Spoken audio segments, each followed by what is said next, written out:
Diddy is out here in the streets thinking he can bully the federal government. Do you know he is withholding evidence as we speak from the government? On top of that, he is trying to use jury selection to buy a few extra days. Baby, you going to jail for life. Good luck with that. But in this new cold letter to the judge on the Diddy case, Diddy's lies, deceit, and manipulation are being exposed. And he genuinely looks like a sociopath. The same way this man ran the making of the band, Mark Agnifilio has him thinking he is running these legal streets. The only thing is, Diddy, I guarantee you, baby, this is a mistake. I see why Anthony Rico left. Y'all, let's get into this. There's been a new groundbreaking letter that has dropped. Now, part of the letter is the fact that we talked about in a different video. Diddy's team is saying that the CNN footage was 100% destroyed. It shouldn't be admitted. I talked about it in my old video, baby. What are you going to do when Cassie is heavily pregnant on the stand crying about not only the things you did, but the things you apologized for on TV? Yeah, imagine that. Well, the one thing that everybody is looking over and everybody missed is the point of what else is in that letter. For one, let me walk you through this. Diddy is trying to rig the jury in his favor.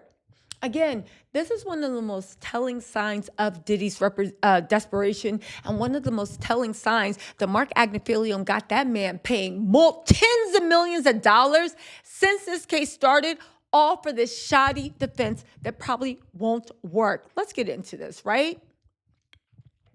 Diddy is fighting to drag out the jury selection process, okay? He's hoping to exhaust prosecutors. Baby, that's not going to work. This is the federal government. They have overtime and people that can tag team and get in there. But also, he's trying to manipulate the system. I actually reached out to legal tattletales to actually see what they think about this, and I'm going to bring back what they actually think is happening. So that's what they're saying. Tisa, the government basically wants efficient, straightforward jury selection process. And honestly, they said that in most legal situations, everybody wants that because that's how things get done quickly. And since Diddy is in jail, it's his chance of getting out of jail early. Not so in this case, because they are saying that Diddy is not prepared to trial. The whole reason they're moving forward the trial so quickly is because Mark Agnifilio believes that one, Diddy is in jail torturing all the rats and roaches, but two, if they can rush to things, then Diddy will have less charges. At this point, Mark Agnifilio, from a legal perspective, doesn't really seem like he believes that Diddy will be acquitted of all charges, but they believe that the less time they give the government to investigate, basically the more time the government has, the more dirt they'll find on Diddy. Let me just point this out. They have now added a forced labor charge onto what is going on with Diddy. Forced labor, when you combine it with RICO, adds up to a lifetime sentence. Diddy, it's already game over. It's already game over for you, but keep playing those $1 million games in the form of lawyer billing with Mark Agnifilio, right? Now listen, Diddy's team is also requesting a long, drawn-out written version of whatever happens in written version of what the jurors think. So in Bordora, everybody stands up. They're like, you. Everybody can pick out the most egregious jurors, all right? It's kind of like an episode of Clue or Battleship. You get to pick out the most extreme jurors, either the ones the prosecution can get rid of the pro-Diddy jurors, and Diddy can get rid of the most ardent pro-prosecution.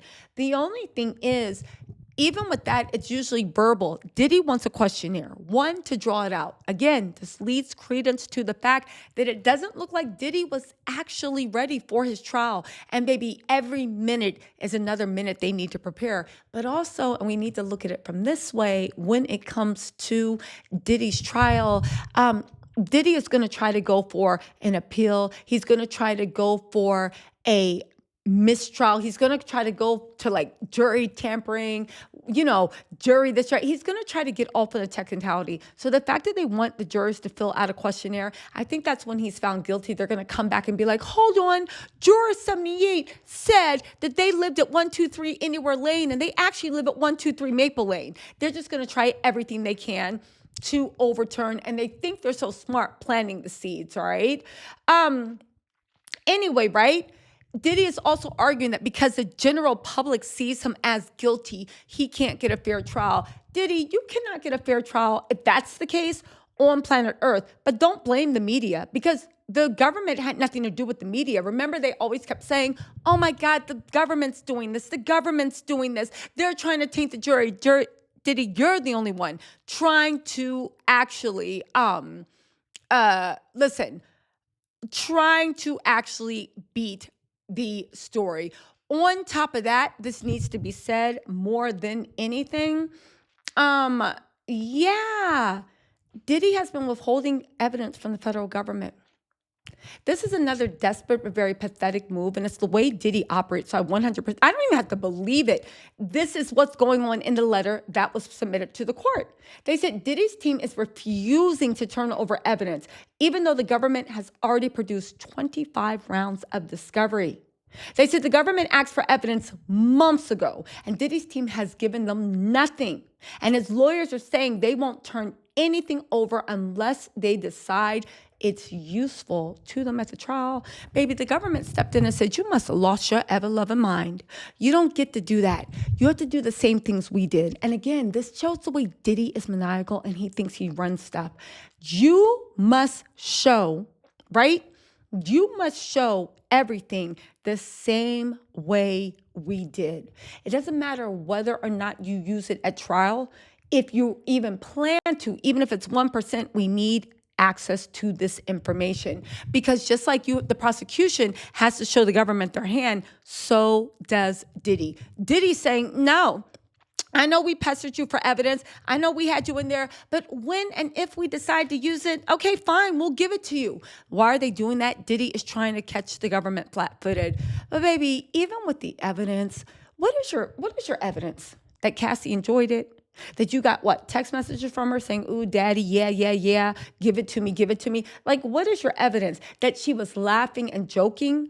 All they have to do is bring up several experts that deal with people who have been trafficked, who have been in abusive relationships, and you will see that somebody can be a victim of abuse and trafficking and still be caught smiling, laughing, and even enjoying intercourse.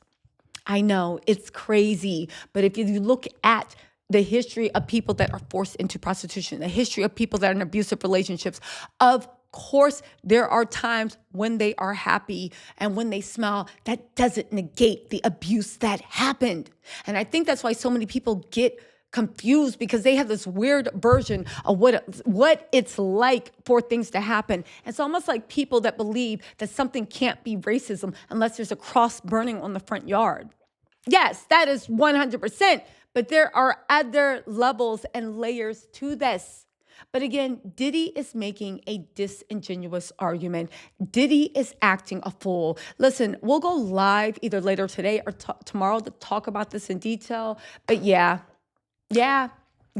Listen, Diddy is done. He's done.